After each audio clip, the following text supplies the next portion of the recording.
Nayanthara versus Dhanush. ഈ വിഷയത്തിലെ നിയമവ്യവസ്ഥകൾ എന്തെല്ലാമെന്ന് നമുക്ക് നോക്കാം.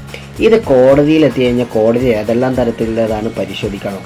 ആദ്യം പറയാനുള്ളത്, ഇത് കോപ്പിറൈറ്റ്സ് ആക്ടിലെ 1957 സെക്ഷൻ 17 സെക്ഷൻ 52 പ്രകാരവും ഈ കോപ്പിറൈറ്റ്സിൻ്റെ ഓണർഷിപ്പിനെ പറ്റിയും അതുപോലെ ഇത് ഏതെല്ലാം പ്രവൃത്തിയിലേക്ക് ആപ്ലിക്കബിൾ അല്ല എന്നുള്ളത് പറഞ്ഞതുകൊണ്ടുള്ള 2 സെക്ഷൻസ് ഉണ്ട്.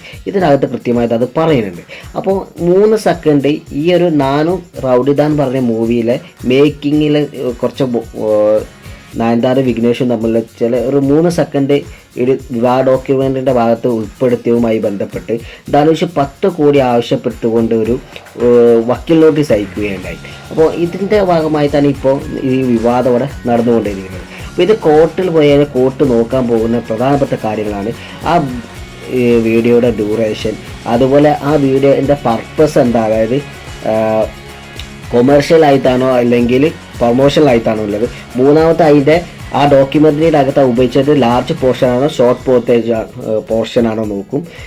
അല്ലെങ്കിൽ പിന്നെ ആ സിനിമയുടെ മാർക്കറ്റ് വാല്യൂ, ഇതെല്ലാം കൺസിഡർ ചെയ്തിട്ടാണ് കോടതി ഇതിലെ ഒരു തീരുമാനത്തിലേക്ക് എത്താനുള്ളതാണ്. ഇതിൻ്റെ മോർ വീഡിയോസും ഇതിൻ്റെ യഥാർത്ഥത്തിൽ കോംപ്ലിക്കേറ്റഡും എന്തെല്ലാം എന്നുള്ളത് നമുക്ക് അടുത്ത വീഡിയോയിൽ പരിശോധിക്കാം.